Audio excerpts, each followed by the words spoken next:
something that I've been thinking about is when should people start with psychedelics or with psychoactive, substances from our legal system?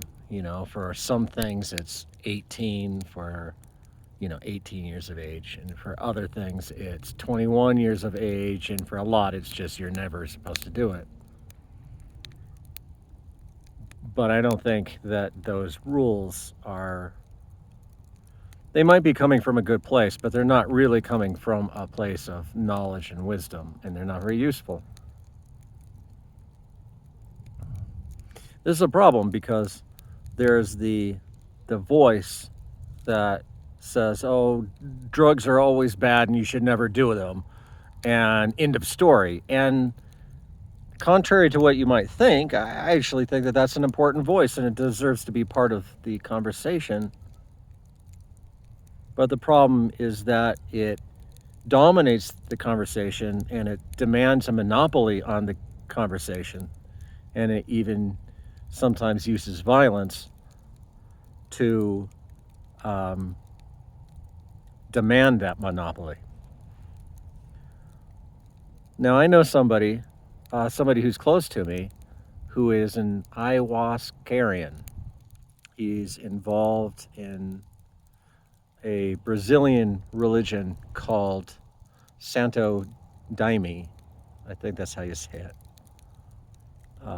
Which is a Christian religion centered around their main sacrament is ayahuasca.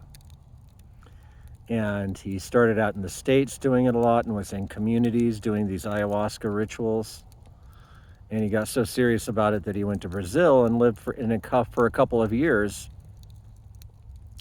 doing, participating in the religion in a really authentic, traditional way. And he told me that he went to rituals sometimes, not usually, but that there were children there participating in the sacrament using ayahuasca. They call it daime, but the common word is ayahuasca, which is a very powerful psychedelic. And I was taken aback, I kind of shocked, and I was like, well, how was that? What did you see? What did you think about it? And he said, well, I don't know, but I do know that they seem to be handling it, and it seemed to be positive, and I didn't see, there was nothing that seemed to be negative about their participation. Now, I'm not saying that that pure prepubescent children using drugs is a good thing. I'm not trying to say that.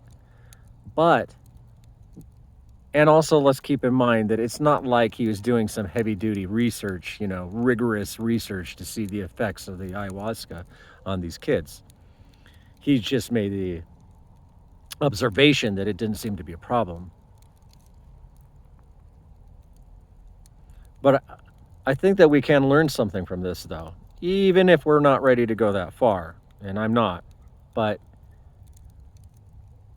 in the case of these kids in Brazil who are doing it in the context of a religion that I believe is over 100 years old and has thousands of people involved, they have it dialed in and know what they're doing, and the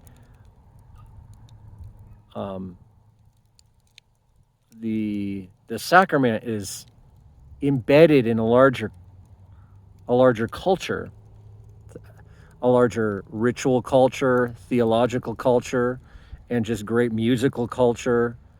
Yeah, they're doing it with their families. They're doing it with their friends. They're doing it in a context that is as safe as possibly can be, and within a context where the interpretations for these powerful experiences, they're helped. The integration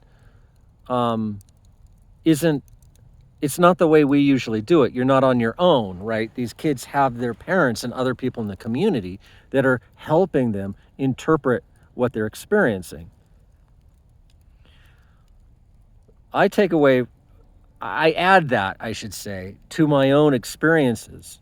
And The takeaway is that there may be a certain point where you're too young to use psychoactive substances, but set and setting is probably more important.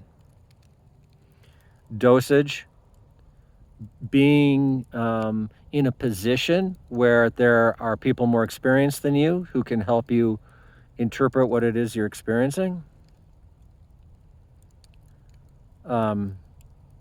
Having a support system, doing it physically speaking in a safe place where you won't be driving or, like